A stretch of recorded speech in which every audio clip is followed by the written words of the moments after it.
Assalamu alaikum everyone. I welcome you all in our the second episode of Java Corona presented to you by DSC. Before that हमारी दो जो हैं हमारा एक part पहले ही cover हो चुका होगा जिसमें शायद आपने इंस्टॉलेशन और कुछ बेसिक प्रोग्राम कर लिए होंगे. Here let me introduce you with my team first because alone we can do very little but together we can do a lot. इनको आप जानते होंगे. Laiba Memon second year student हैं. ये हमारे सॉफ्टवेयर डिपार्टमेंट की और वो सेवरल ऑर्गेनाइजेशंस में मेंबर भी हैं. उनके स्किल में जावा पाइथन ईटीसी हैं और ये उनकी अचीवमेंट्स हैं. ये ज़ैनब हैं, final year student software department से.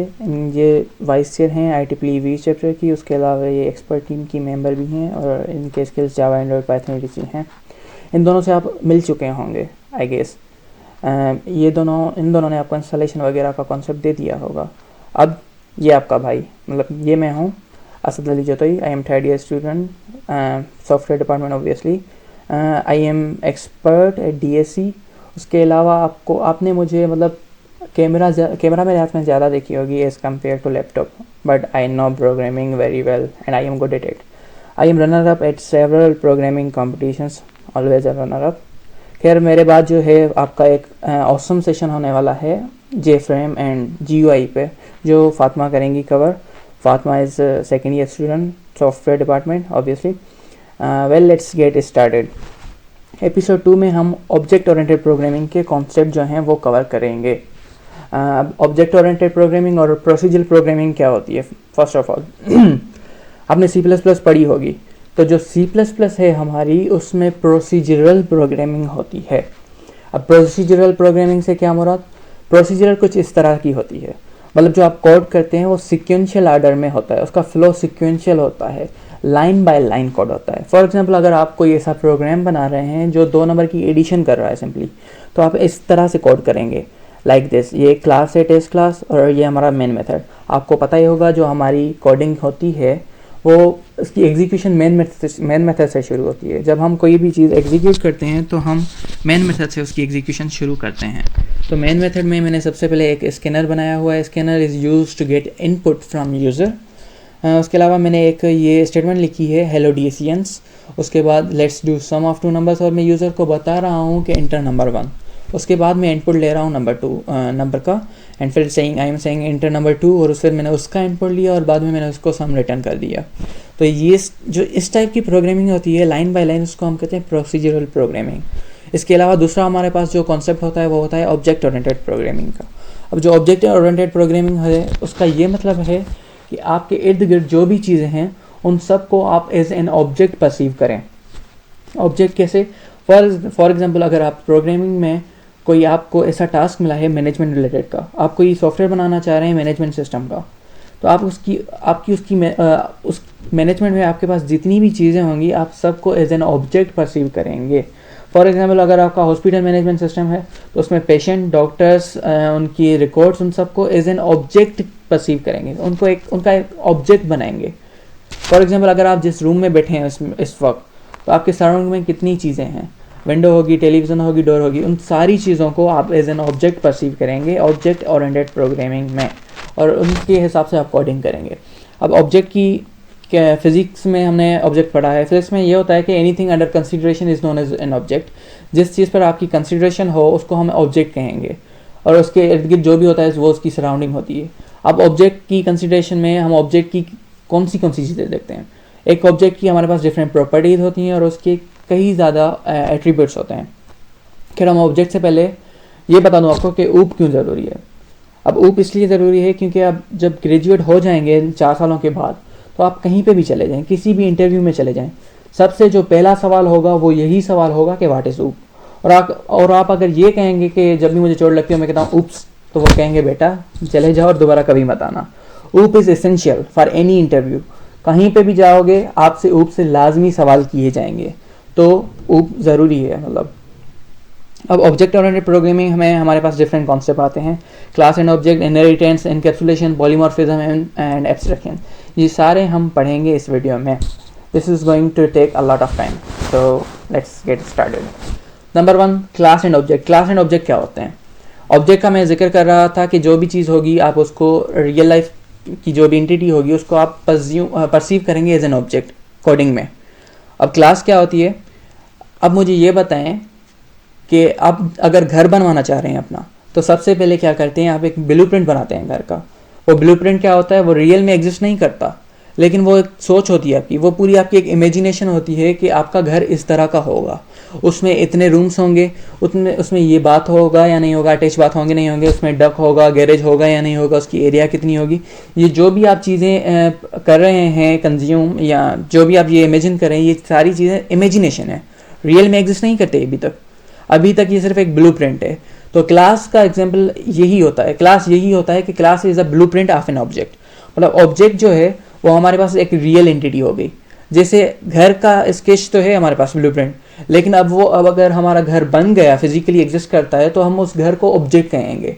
लेकिन बिफोर डेट वो एक क्लास था, एक ब्लूप्रिंट था, एक आइडिया था, सिर्फ एक आइडियोलॉजी थी।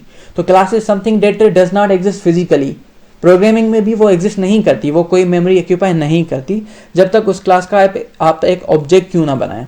अगर उसका ऑब्जेक्ट बन गया तो उस क्लास का मतलब जो है, फिर हम कहेंगे कि उसने मेमोरी कंज्यूम कर ली थोड़ी बहुत कंप्यूटर की, तब तक वो मेमोरी कंज्यूम नहीं करता। तो class is does not exist physically unless उसका हम एक ऑब्जेक्ट ना बनाएं। अब ऑब्जेक्ट क्या होता है, ऑब्जेक्ट क्लास का इंस्टेंस होता है। क्लास अब जब बन गई है हमारी, तो हम ऑब्जेक्ट इस तरह से बनाएंगे, पहले क्लास का नाम लिखेंगे हम, फिर उस ऑब्जेक्ट का नाम लिखेंगे equals to new class name और ये पैरेंथेसिस। अब ये जो क्लास नेम है, फॉर एग्जांपल हमारा घर, मैंने कहा था हम एक घर बनाएंगे कोडिंग में, तो उसको क्लास का नाम लिखेंगे हम, फॉर एग्जाम्पल उसका नाम हाउस है तो हमने उसका नाम दिया हाउस। उसके बाद में हमने लिखा ऑब्जेक्ट का नाम, वो हम कुछ भी लगा सकते हैं, मैंने हाउस नंबर 1 लिखा है यहाँ पे, इक्वल्स टू न्यू हाउस। अब ये जो न्यू कीवर्ड है, ये जावा में न्यू कीवर्ड यूज होता है कि मेमोरी एलोकेट करो, मतलब अब इसको मेमोरी एलोकेट हो गई है, इस क्लास का ऑब्जेक्ट बन चुका है। अब फिजिकली इसके पास कोई ना कुछ मेमोरी है, कंप्यूटर की कुछ ना कुछ मेमोरी इसने ऑक्यूपाई कर ली है। इस न्यू कीवर्ड के बाद ये जो चीज़ आप देख रहे हैं, ये आपकी क्लास का नाम ही है, लेकिन इसके साथ ये ब्रैकेट्स लगी हुई हैं। इस ब्रैकेट्स को हम पैरेंथेसिस भी कहते हैं। तो इसका जो ये है हाउस पैरेंथेसिस को हम कहते हैं कंस्ट्रक्टर। अब कंस्ट्रक्टर क्या होता है ये मैं आपको कोड में बताऊंगा। So let me right it. अब मैं क्लास बना रहा हूँ एक मैं हाउस की, ये मैंने क्लास बना दी। अब क्लास में हमारे पास क्या होते हैं, उस चीज़ के एट्रीब्यूट्स होते हैं और प्रॉपर्टीज़ होती हैं। जो प्रॉपर्टीज़ होती हैं उनको हम कह सकते हैं कि ये हमारे वेरिएबल्स होंगे, या उसमें डेटा फील्ड्स जितनी भी होंगी वो हमारी प्रॉपर्टीज़ कहलाएंगी। अब दूसरे हमारे पास होते हैं एट्रीब्यूट्स। एट्रीब्यूट्स जो होते हैं वो हमारे होते हैं मेथड्स। आपने C++ पढ़े होंगे फंक्शंस क्या होते हैं, तो function is same name as method, लेकिन जावा में हम उसको मेथड कहते हैं, असेंबली में हम उसे सब रूटीन कहते हैं, और C++ में हम उसे फंक्शन कहते हैं। काम एक ही है, नाम अलग है। यहाँ पे मैंने एक क्लास बनाई है हाउस की। अब इसको कुछ प्रॉपर्टीज़ देते हैं। फॉर एग्जांपल मैंने दे दी स्ट्रिंग कलर। स्ट्रिंग क्या है हमारा, डेटा टाइप, और ये है कलर, उस फील्ड का नाम। अब घर का कोई ना कोई कलर होगा तो ये उसकी प्रॉपर्टी है। अब घर की कोई ना कोई एरिया होगी तो ये भी उसकी प्रॉपर्टी आ गई, लेकिन उसमें कुछ एट्रीब्यूट्स होंगे। फॉर एग्जांपल हैव गैरेज, क्या उस घर में हमारे पास गराज है या नहीं है, तो ये कहलाएंगे मेथड। अब मैं इसको लिख रहा हूँ पब्लिक वॉइड हैव गैरेज, और ये इसकी बॉडी। अब बेसिकली ये क्लास बन चुकी है, लेकिन ये फिजिकली इसकी मेमोरी कुछ भी नहीं है अनलेस हम उसका एक ऑब्जेक्ट ना बनाएं। यहाँ पे ये देखें, ये जो चीज़ है इसको हम कहते हैं मेथड, और यहाँ पे ये कीवर्ड आप देख रहे होंगे पब्लिक एंड वॉइड। तो मैं बता दूँ, ये जो वॉइड है ये इस मेथड की सिग्नेचर है, मतलब इसका रिटर्न टाइप क्या है। जब हम इसे कॉल कराएंगे तो हमें ये रिटर्न क्या करेगा, तो यहाँ पे ये हमें कुछ भी रिटर्न नहीं करेगा क्योंकि इसका टाइप हमने वॉइड लिखा हुआ है। लेकिन अगर हम इसका टाइप इंट लिख देंगे तो ये कोई ना कोई इंटीजर वैल्यू हमें रिटर्न करेगा। इसको वॉइड ही रहने देते हैं फिलहाल। इसके अलावा आप ये देख रहे हैं पब्लिक। अब पब्लिक का क्या मतलब है, पब्लिक ये एक एक्सेस मॉडिफायर है। हमारे पास जावा में 4 डिफरेंट किस्म के एक्सेस मॉडिफायर्स होते हैं, उनमें से एक पब्लिक है। पब्लिक का मतलब ये है कि ये जो मेथड है आपका, ये आप इस क्लास के अंदर भी इसको एक्सेस कर सकते हैं। इस क्लास के बाहर अगर कोई दूसरी क्लास होगी हमारे पास, तो उस क्लास में भी आप इस मेथड को एक्सेस कर सकेंगे। पब्लिक, इसका स्कोप जो है वो पब्लिक है, हर जगह पे आप इसको एक्सेस कर सकते हैं। जावा में एक चीज़ आपको लाजमी याद रखनी है कि आपका जो कोड स्टार्ट होगा वो मेन मेथड से होगा। जहाँ पे आपका मेन मेथड होगा वो गेटवे होता है आपके कोड का, और मेन मेथड हम जावा में ऐसे बनाते हैं, public static void main, string का अरे और उस स्ट्रिंग के अरे का नाम लिख दिया आर्ग्यूमेंट्स। अब याद रहे जहाँ पे आपका ये मेन मेथड होगा आप फाइल का नाम उस नाम से रखेंगे जिस क्लास में आपका मेन मेथड है। यहाँ पे मैंने लिखा है क्लास टेस्ट और मेरा क्लास टेस्ट में मेरा मेन मेथड पड़ा हुआ है, तो मैं अगर इस फाइल का नाम सेव करूँगा तो मैं सेव करूँगा test dot Java. For example इसको मैं यहाँ पे सेव कराऊँ डॉक्यूमेंट्स में, डेस्कटॉप पे सेव कर देता हूँ, टेस्ट डॉट जावा। अब ये सेव हो गया। ये सबलाइम आईडी ने इसके कलर चेंज कर दिए। ये मैं कमेंट्स कर रहा तो वो कमेंट्स भी अब कमेंट्स की तरह शो हो रहे हैं। तो ये एक हमारे पास क्लास बन गई। इसको हम कहेंगे कि ये हमारी क्लास बन चुकी है। अब दोबारा मैं आपको ये कॉन्सेप्ट जो है दे रहा हूँ कि क्लास क्या होती है। फॉर एग्जाम्पल एक बॉय सपोज कर रहा है कि गर्ल में ये एट्रीब्यूट्स होने चाहिए, उसमें इतने इथिक्स होने चाहिए, उसका हेयर कलर ये होना चाहिए, उसकी आँखें नशीली होनी चाहिए, ये जुल्फ़ें इसकी ऐसी ऐसी, जो भी है वो परसीव कर रहा है, सिर्फ सोच रहा है। लेकिन जब वो गर्ल रियली एग्जिस्ट करेगी तो वो हम कहेंगे कि वो उसका ऑब्जेक्ट है। जावा में हमारे पास डेटा टाइप दो किस्म के होते हैं। आपने सी प्लस में पढ़े होंगे डेटा टाइप्स, वो एक ही टाइप के होते हैं, लेकिन जावा में हमारे पास दो डेटा टाइप्स होते हैं, दो डिफरेंट टाइप के। एक होते हैं प्रिमिटिव और दूसरे होते हैं नॉन प्रिमिटिव। जो प्रिमिटिव होते हैं उनको हम कहते हैं नॉन रेफरेंस, मतलब उनका कोई ऑब्जेक्ट नहीं बनता, उनमें कोई एड्रेस सेव नहीं होता और रेफरेंशियल नहीं होते। दूसरे होते हैं नॉन प्रिमिटिव, उनको हम कहते हैं वो रेफरेंशियल डेटा टाइप्स हैं, मतलब उनका ऑब्जेक्ट बनता है, उनमें न्यू कीवर्ड यूज़ होता है, और वो होते हैं स्ट्रिंग, एरे, एटीसी। बाकी जो प्रिमिटिव होते हैं वो वही होते हैं जो आप सी प्लस में पढ़ के आ चुके हैं। एक नया है यहाँ पे बूलियन, सी प्लस प्लस में आपने पढ़ा होगा बूल, वही बूल यहाँ जावा में बूलियन है। उसके अलावा यहाँ पे हमारे पास एक एडिशनल डेटा टाइप है जावा में बाइट। बाइट इंट के लिए ही यूज़ होता है, इंटीजर वैल्यूज़ के लिए ही। ये हमारे पास डिफरेंट साइज चार्ट है जावा में। जावा में जो बाइट हमारे पास डेटा टाइप होता है उसकी साइज़ होती है 1 बाइट ऑब्वियसली। ये मैं आपको इसलिए दिखा रहा हूँ क्योंकि इन सेशन के बाद आपका एक टेस्ट होगा और उन टेस्ट में यहाँ से या कहीं से भी इस पूरी वीडियो में से आपके जो हैं सवालात आएंगे, तो थोड़ा ध्यान से सुनिएगा। खैर यहाँ पे एक चीज़ बताने वाली बात ये है कि ये जो बूलियन है वो 1 बाइट ही लेता है, हमारा ट्रू या फॉल्स 1 बाइट लेता है डेटा टाइप। यहाँ पे जो कैरेक्टर हमारा डेटा टाइप है वो 2 बाइट्स लेता है। हालांकि सी प्लस प्लस में हमने देखा था कि जो कैरेक्टर हमारा टाइप था डेटा टाइप वो 1 बाइट ले रहा था, लेकिन यहाँ पे 2 बाइट्स ले रहा है। उसका रीज़न ये है कि सी प्लस प्लस में आस्की कोड यूज़ होता है, लेकिन यहाँ पे यूनिकोड यूज़ होता है। यूनिकोड क्या है? ये आस्की कोड ही बैकएंड पे, लेकिन आस्की कोड के साथ इसमें एडिशनली स्पेशल सिंबल्स भी यूज़ होती हैं, तो it is like an additional version of ASCII. खैर हमने होम क्लास बना ली थी, अब हम उसका एक ऑब्जेक्ट बनाकर देखते हैं। ऑब्जेक्ट में यहाँ पे मेन मेथड में बना रहा हूँ। ऑब्जेक्ट बनाने के सबसे पहले जो ज़रूरी चीज़ है वो है उस क्लास का नाम, हाउस। अब ऑब्जेक्ट का नाम मैं लिख रहा हूँ house1, फिर इक्वल्स टू न्यू कीवर्ड और फिर ये कंस्ट्रक्टर। ओके, अब कंस्ट्रक्टर आपको मैं बताऊँ क्या होता है। ये देखें कंस्ट्रक्टर में क्या है, पैरेंथेसिस लगी हुई। ये जिस चीज़ में ये पैरेंथेसिस लगी हुई हो मतलब वो एक मेथड है। जैसे यहाँ पे हैव गैरेज, यहाँ पे भी पैरेंथेसिस है, ये मेथड ही है, लेकिन ये स्पेशल मेथड है। स्पेशल ये इसलिए है क्योंकि इसका जो नाम है वो वही नाम है जो क्लास का नाम है। मतलब कि बैकएंड पे ये जो है कंस्ट्रक्टर ये कुछ ऐसा है, ये मेथड पहले से बना हुआ है। आप इसको बनाएं या ना बनाएं ये बाय डिफ़ॉल्ट खुद ही बन जाता है, इसलिए हम इसको कहते हैं ये कंस्ट्रक्टर है। बाय डिफ़ॉल्ट ये खुद ही होता है। ये स्पेशल टाइप ऑफ मेथड है क्योंकि इसकी जो है कोई भी सिग्नेचर नहीं होती, मतलब इसका कोई रिटर्न टाइप नहीं होता। और दूसरी बात, इसका जो नाम है वो सेम नेम होता है जैसे हमारी क्लास का नाम हो। अब इसका काम क्या होता है, बेसिकली जो हम प्रोग्रामर होते हैं वो इसको इसलिए यूज़ करते हैं ताकि हम जो है ये जो एट्रीब्यूट हमारी जो प्रॉपर्टीज़ होती हैं इनको कोई ना कोई वैल्यू दे सकें जब भी हमारा ऑब्जेक्ट बने। अब जब भी हमारा ऑब्जेक्ट बनेगा ये कंस्ट्रक्टर का जो ये कंस्ट्रक्टर मेथड ये कॉल हो जाएगा ऑटोमेटिकली। हम इसको कॉल नहीं करेंगे, लेकिन जैसे ही हमारा कोई ऑब्जेक्ट बना तो ये खुद ब खुद कॉल हो जाएगा। तो हम प्रोग्रामर्स चाहते हैं कि जब भी हम एक ऑब्जेक्ट बनाएं तो उसकी जो प्रॉपर्टीज़ हैं उसको खुद ही वैल्यूज़ मिल जाएं। फॉर एग्जांपल यहाँ पे जो कलर है, यहाँ पे ये मैंने इसको दे दिया रेड कलर। और जो इसकी एरिया है फॉर सपोज को मैंने दे दी 5 फॉर एग्जांपल।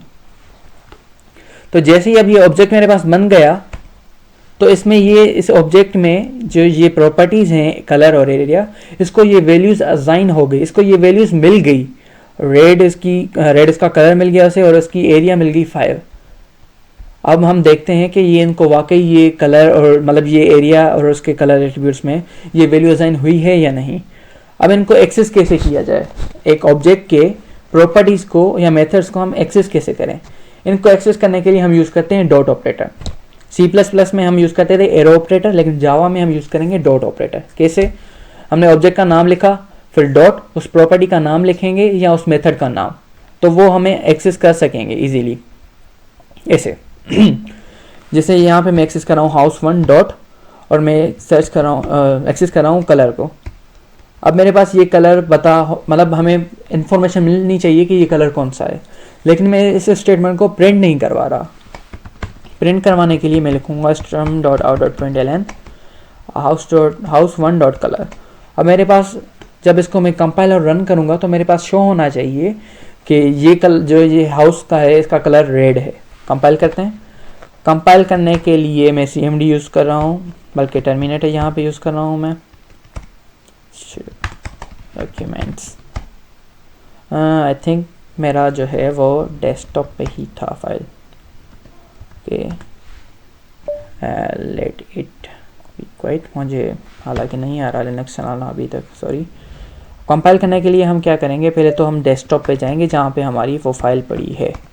ओके, अब यहाँ से हम क्या करेंगे, कंपाइल के लिए हमारे पास यूज़ होता है जावासी कमांड। जावासी, अब उस फाइल का नाम लिखेंगे जिस फाइल को हम कंपाइल करना चाह रहे हैं। test.java सक्सेसफुली कंपाइल हो गई। तो अब इसको रन करेंगे हम जावा टेस्ट। रेड, अब ये मुझे बता रहा है कि हाउस का कलर जो है वो रेड है, मतलब हमने सक्सेसफुली एक्सेस कर लिया इस क्लास के एट्रीब्यूट्स को या इसकी प्रॉपर्टीज़ को डॉट एक्सेस ऑपरेटर के थ्रू। अब आपको बहुत सारे रीज़न मिलेंगे ऊप को हेट करने के लिए, ऊप इज़ रेड, ऊप इज़ रेड, ऊप इज़ फला फला फला, लेकिन उनको यकीन नहीं करना। आपको ये बात ये बात याद रखनी है कि ऊप is magical. Object oriented programming जो है वो वाकई मैजिकल है, इज़न्ट इट। खैर, ये जो है आपने सिर्फ सीढ़ियाँ चढ़ी हैं ऑब्जेक्ट ओरिएंटेड प्रोग्रामिंग की, क्लास एंड ऑब्जेक्ट। अभी तो इसके बड़े पिलर्स मौजूद हैं जो हमने अभी तक नहीं किए cover, encapsulation, polymorphism, abstraction, inheritance. Okay, अब हम बात करते हैं इनहेरिटेंस की। इनहेरिटेंस का रियल लाइफ में ये मतलब होता है कि ऐसी क्वालिटीज़ जो आप इनहेरिट करें अपने अब्बा से या अपने पेरेंट्स से। ऐसे ही हमारे पास कोडिंग में भी कॉन्सेप्ट आता है इनहेरिटेंस का। हमारे पास दो क्लास होती हैं, एक क्लास को हम कहते हैं बेस क्लास, मतलब वो बेसिक क्लास है, वो पेरेंट क्लास है, और दूसरी क्लास को हम कहते हैं वो ड्राइव्ड क्लास है, मतलब उसने बेस क्लास से वो ड्राइव्ड है। तो हमारे पास दो क्लास हैं और उनमें हम इनहेरिटेंस करते हैं। तो होता ये है हमारे पास कि हमारे पास जो पेरेंट क्लास होता है उसके पास कुछ ऐसी एट्रीब्यूट्स हैं, कुछ उसमें ऐसी एबिलिटीज़ हैं, जैसे कि एक यहाँ पे फॉर एग्जांपल ये एक पेरेंट है और उसमें कुक, सिंग, डांस, टीच, ये सारी एबिलिटीज़ हैं। अब जो उसकी ऑफस्प्रिंग होगी, जो उसकी औलाद होगी, उसमें भी ये सारी एबिलिटीज़ होंगी, cook, sing, dance and teach. उसके अलावा उसकी अपनी भी हो सकती हैं। तो इनहेरिटेंस का कॉन्सेप्ट ये है कि अगर हमने कोई क्लास बनाई, उसमें कुछ एट्रीब्यूट्स और प्रॉपर्टीज डाली, और एक दूसरी क्लास बनाई और वो चाह रहे हैं हम वो क्लास इनहेरिट करें हमारी उस क्लास से, तो उस क्लास में जो पेरेंट क्लास होगी उसकी जितनी भी एट्रीब्यूट्स होंगे, जितनी भी प्रॉपर्टीज़ होंगी, वो सारी उस न्यू क्लास में, चाइल्ड क्लास में आ जाएंगी। कुछ इस तरह, जैसे ये एग्जाम्पल दिया हुआ है C++ का कि डैड और मॉम, इन दोनों की प्रॉपर्टीज़ चाइल्ड में आती हैं, सन में आ जाती हैं।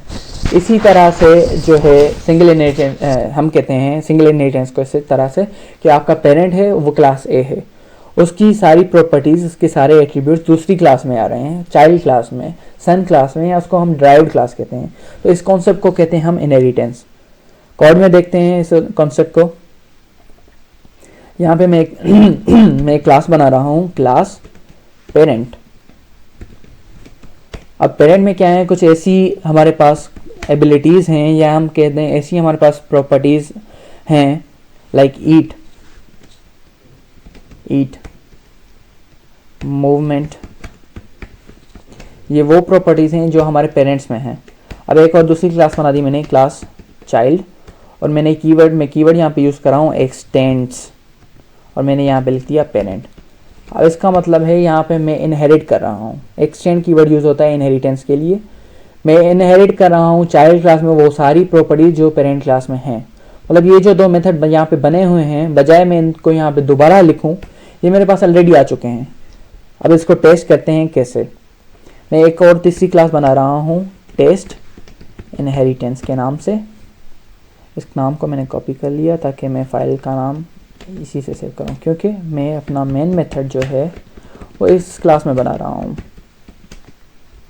Public static void main string, ठीक है। अब मैं इसको सेव करता हूँ, उसका नाम मैंने पेस्ट कर दिया और डॉट जावा एक्सटेंशन लगा दी मैंने, सेव।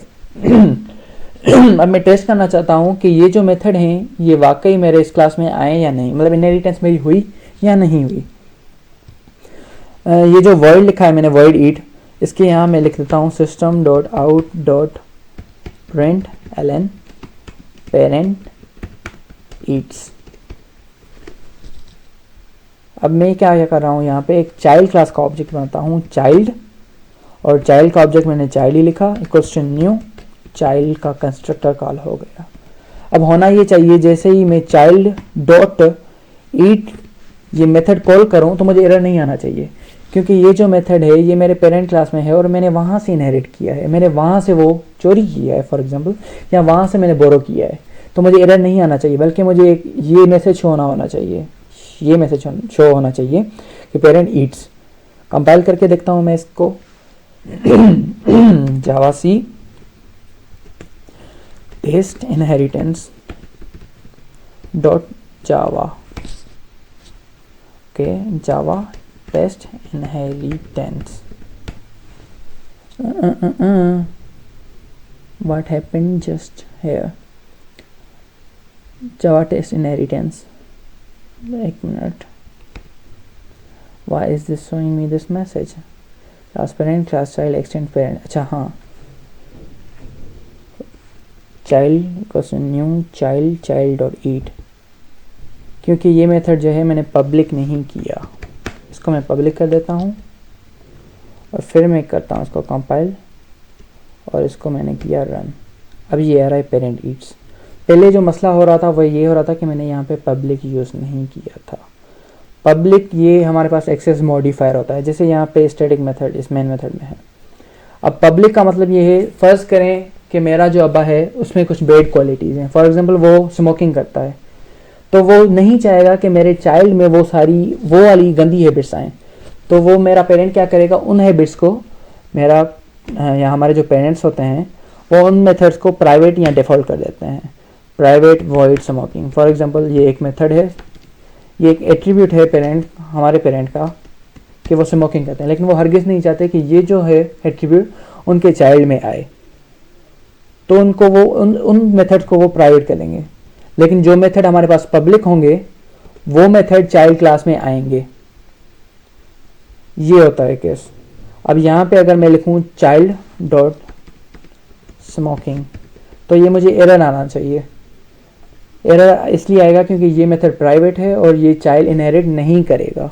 लेट्स सी, एरर आ गया, can not find suitable smoking. मतलब ये जो प्राइवेट मेथड है हमारा पेरेंट का, वो इनहेरिटेंस के थ्रू चाइल्ड में इनहेरिट नहीं होता। कोडिंग में भी यही केस है। ये थी हमारी सिंगल इनहेरिटेंस। ये C++ का एग्जांपल यहाँ पे क्या है, डैड एंड मॉम, इन दोनों की प्रॉपर्टीज़ हमारे चाइल्ड में आ रही हैं, वो सन हो गया। लेकिन हो यहाँ पे क्या हो रहा है कि ये दो डिफरेंट क्लासेस हैं, डैड डिफरेंट क्लास है, मॉम डिफरेंट क्लास है। ये दो डिफरेंट क्लासेस की प्रॉपर्टीज़ मैं इनहेरिट कर रहा हूँ सन। तो ये C++ में कॉन्सेप्ट सही है, लेकिन जावा में ये कॉन्सेप्ट गलत है। मल्टीपल इनहेरिटेंस जावा में प्रोहिबिट है, मतलब ये जो है जावा सपोर्ट नहीं करती मल्टीपल इनहेरिटेंस। ऐसे जावा वालों का ये कहना है कि डैड और मॉम दोनों को हम एक कैटेगरी, एक क्लास बना दें पेरेंट, और फिर उस पेरेंट से जो है वो चाइल्ड क्लास जो है इनहेरिट करे। तो जावा वाले ये जो है रियल लाइफ सिनेरियो को लेकर इसको सपोर्ट नहीं करते मल्टीपल इनहेरिटेंस को। उनका ये ख्याल है कि एक जो है ऑफ स्प्रिंग उसके दो पेरेंट्स नहीं हो सकते, उनका एक ही पेरेंट हो सकता है। तो ये उनका कई हद तक कॉन्सेप्ट सही है। वो जावा वाले कहते हैं कि जो जावा लैंग्वेज है वो 100% ऑब्जेक्ट ओरिएंटेड प्रोग्रामिंग है, इसलिए वो इस कॉन्सेप्ट को सपोर्ट नहीं करते। खैर इनहेरिटेंस जो है उसके हम डिफरेंट टाइप्स होते हैं। हमने सिंगल इनहेरिटेंस देख ली अभी कोड में, मल्टी लेवल इनहेरिटेंस होती है, हायरार्किकल इनहेरिटेंस, मल्टीपल इनहेरिटेंस जो जावा में नहीं होती सपोर्ट, और दूसरी होती है हाइब्रिड इनहेरिटेंस। सिंगल इनहेरिटेंस हमने देख ली, अब आते हैं हम मल्टी लेवल इनहेरिटेंस पे। मल्टी लेवल इनहेरिटेंस का मतलब ये होता है कि क्लास एक उससे इनहेरिट हुई एट्रीब्यूट्स और प्रॉपर्टीज दूसरी क्लास की, और उस दूसरी क्लास से तीसरी क्लास, फिर चौथी क्लास, जैसे ग्रैंड पेरेंट्स, उसके बाद हमारे पेरेंट्स, फिर हम, फिर हमारे जो चाइल्ड वो। इस तरह की जो ये लेवल आ रही है इसको हम कहते हैं मल्टी लेवल इनहेरिटेंस। अब मल्टी लेवल इनहेरिटेंस के बाद एक आती है हायरार्किकल इनहेरिटेंस। उसका मतलब ये होता है कि पेरेंट क्लास एक होती है लेकिन उसको इनहेरिट दो लोग करते हैं, सन और डॉटर, और मल्टीपल जो है वो क्लासेस हो सकती हैं, तो उसको हम कहते हैं हायरार्किकल इनहेरिटेंस। और दूसरा जो हमारे पास लास्ट टाइप होता है वो होता है हाइब्रिड। हाइब्रिड क्या होता है? वो कॉम्बिनेशन होता है मल्टी लेवल का और हायरार्किकल का। अब इनहेरिटेंस की जरूरत क्या है? इनहेरिटेंस की जरूरत ये है कि यहाँ पे कोड में देखें, ये मेथड थे, मैं चाह रहा हूँ ये दोनों मेथड जो हैं मैं इस चाइल्ड क्लास में भी यूज करूँ, तो बजाय इसको कॉपी करके मैं यहाँ पे पेस्ट करूँ खाली पीली में जो है ये ज्यादा लाइंस ऐड करूँ अपने कोड में, मैंने क्या कर लिया, एक्सटेंड यूज किया कीवर्ड और उस पेरेंट क्लास को एक्सटेंड कर लिया, इनहेरिटेंस यूज कर ली मैंने। तो हमारे क्या हुआ, लाइंस ऑफ कोड कम हो गया और कोड की रीयूजेबिलिटी बढ़ गई। और ये भी इंपॉर्टेंट फैक्टर है कि हम सिर्फ पब्लिक जो मेथड होते हैं वही इनहेरिट कर सकते हैं, प्राइवेट नहीं कर सकते। ये फायदा है हमारे पास इनहेरिटेंस का। इनहेरिटेंस का कॉन्सेप्ट यही होता है कि लाइक चीटिंग, पेरेंट क्लास कहीं से चीट कर रहा है, मतलब कहीं से वो कॉपी कर रहा है वो एट्रीब्यूट्स, और उसके बाद हम जो है अपने पेरेंट्स से वो एट्रीब्यूट कॉपी कर रहे हैं और हमारे चाइल्ड जो है वो हमसे करेंगे। This is how inheritance works in Java. Java के बाद जो इंपॉर्टेंट हमारे पास दूसरा कॉन्सेप्ट आता है वो होता है पॉलीमॉर्फिज्म का। पॉली का मतलब होता है मेनी एंड मॉर्फ मतलब शेप या फॉर्म। पॉलीमॉर्फिज्म मतलब मेनी शेप्स। फॉर एग्जांपल एक मूवी है संजू, अब उस संजू मूवी में एक ही कैरेक्टर डिफरेंट रोल्स कर रहा होता है, तो कोडिंग में भी पॉलीमॉर्फिज्म ऐसे ही काम करता है। फॉर एग्जांपल हमारे पास एक मेथड है, उसका नाम एक ही है लेकिन वो काम डिफरेंट कर रहा है, तो हम इसको पॉलीमॉर्फिज्म कहेंगे। पॉलीमॉर्फिज्म के दो टाइप्स होते हैं, एक होती है कंपाइल टाइम पॉलीमॉर्फिज्म और दूसरी होती है run time. Compile time polymorphism को हम कहते हैं ओवरलोडिंग, और जो हमारी रन टाइम पॉलीमॉर्फिज्म होती है उसको कहते हैं ओवरराइडिंग। जो ओवरलोडिंग पॉलीमॉर्फिज्म होती है हमारी, उसमें क्या होता है, मेथड का नाम सेम होता है लेकिन उसकी सिग्नेचर और उसके पैरामीटर्स डिफरेंट होते हैं। और जो ओवरलोडिंग होती है वो एक ही क्लास में होती है। कोड में देखते हैं कैसे। मैं एक न्यू फाइल में कोड कर रहा हूँ क्लास, और मैं यहाँ पे जो है यूज कर रहा हूँ संजू, क्लास का नाम बना दिया मैंने संजू, और एक दूसरा क्लास बना रहा हूँ जिसमें मैं संजू को टेस्ट करूंगा, जिसमें मेरा मेन मेथड होगा। ये मैं एक ही क्लास में कर सकता हूँ लेकिन फॉर बेटर अंडरस्टैंडिंग मैं अलग क्लास बना रहा हूँ। Public static void main string arguments, wait a sec, और मैं जो फाइल इसको सेव कर रहा हूँ उस फाइल का नाम संजू टेस्ट ही रखूँगा क्योंकि मेरा मेन मेथड जो है वो इस क्लास में है .java एक्सटेंशन के साथ सेव। अब संजू है, संजू मूवी में संजू क्या करता है, एक्ट करता है, तो मैं एक एट्रीब्यूट बना रहा हूँ पब्लिक वॉइड एक्ट। अब फॉर एग्जांपल इसमें मैंने एक स्टेटमेंट लिख दी कि system dot out dot print L N normal act. ये एक स्टेटमेंट है कि ये जो मेथड है अगर मैं कॉल कराऊंगा तो इसका रिजल्ट आएगा नॉर्मल एक्ट, लेकिन मूवी में वो एक ही एक नहीं कर रहा, वो डिफरेंट एक्ट्स कर रहा है। तो मैंने एक और मेथड बनाया पब्लिक वॉइड एक्ट। अब मेथड का मैंने नाम सेम लिखा है लेकिन मैं क्या कर रहा हूँ, इसके पैरामीटर्स में थोड़ी चेंजिंग कर रहा हूँ। पैरामीटर में मैंने लिख दिया इंट एज, मतलब ये जो मेथड है इसका नाम सेम ही है, जो अब जैसे इसका नाम है एक्ट वैसे इसका नाम है, लेकिन इसमें पैरामीटर्स डिफरेंट हैं। इसमें 9 पैरामीटर्स हैं और इसमें एक पैरामीटर है एज का, और इसमें मैंने लिख दिया system dot out dot println normal act with age, और वो मैंने एज लिख दी यहाँ पे। ये जो प्लस साइन है इसका मतलब है कॉनकेटिनेट, ये क्या कर रहा है, कॉनकेटिनेट कर रहा है यहाँ पे। अब मैं यहाँ पे क्या कर रहा हूँ, एक और तीसरा मेथड बना रहा हूँ पब्लिक वॉइड एक्ट, और यहाँ पे मैं 2 पैरामीटर्स जो हैं वो लिख रहा हूँ इंट एज के साथ स्ट्रिंग रोल। अब यहाँ पे मैं क्या कर रहा हूँ, सेम वही चीज़ कर रहा हूँ, एक स्टेटमेंट शो कराऊंगा नॉर्मल एक्ट विथ एज, और एज में यहाँ पे लिख रहा हूँ ये एज प्लस एंड रोल, और उस रोल को मैं डिफाइन कर रहा हूँ कि ये रोल इसमें हो रहा है। अब यहाँ पे ये देखें ये क्या है, एक्ट। मेथड का नाम एक ही है लेकिन हर मेथड में काम डिफरेंट हो रहा है। यहाँ पे नॉर्मल एक्ट हो रहा है, यहाँ पे नॉर्मल एक्ट विद एज हो रहा है, और यहाँ पे normal act with age and role दोनों कंबाइन हो रहा है। तो ये हमारे पास जो है डिफरेंट सिनारियोस हो रहे हैं एक ही क्लास में एक ही नाम से। इसको हम कहेंगे मेथड ओवरलोडिंग। अब जब मैं यहाँ पे ऑब्जेक्ट बनाऊंगा संजू क्लास का, संजू क्वेश्चन न्यू संजू, अब मैं यहाँ पे कॉल करूंगा मेथड संजू डॉट एक्ट, और यहाँ पे फॉर एग्जाम्पल मैंने लिख दिया 15, और दूसरा मैंने मेथड कॉल किया एक्ट सिंपली, और फिर मैंने तीसरा किया डॉट एक्ट, और इसमें मैं लिख रहा हूँ 15 प्लस क्रिमिनल। अब ये डिफरेंट सिनेरियोज हैं हमारे पास। मेथड का नाम एक ही है लेकिन पैरामीटर्स डिफरेंट है। इसमें एक पैरामीटर है, इसमें कोई भी पैरामीटर नहीं, और इसमें दो पैरामीटर्स हैं। तो ये कंपाइल टाइम पे खुद ही ये रिकॉग्नाइज कर लेगा कि कौन सा मुझे कॉल पहले करना है। ये लाजमी नहीं है कि मैंने एक ये वाला एम्प्टी वाला पहले लिखा है तो ये पहले ही कॉल इसको करेगा, नहीं, ये ऑटोमेटिकली ओवरलोड कर लेगा इन मेथड्स को। कंपाइलर रन करके देखते हैं इसको, Java C Sanju test dot Java, compile हो चुका। अब इसको कहते हैं रन संजू टेस्ट। ये आ रहा है नॉर्मल एक्ट विथ एज 15, क्योंकि हमने पहला पैरामीटर जो दिया था सिर्फ एज वाला दिया था, फिर हमने नॉर्मल एक्ट वाला दिया, और फिर एज विथ रोल वही शो हो रहा है। मतलब हमारी जो ओवरलोडिंग है पॉलीमॉर्फिज्म वो यहाँ पे वर्क कर रही है। और ये जो है पॉलीमॉर्फिज्म इसको हम कहते हैं कंपाइल टाइम पॉलीमॉर्फिज्म।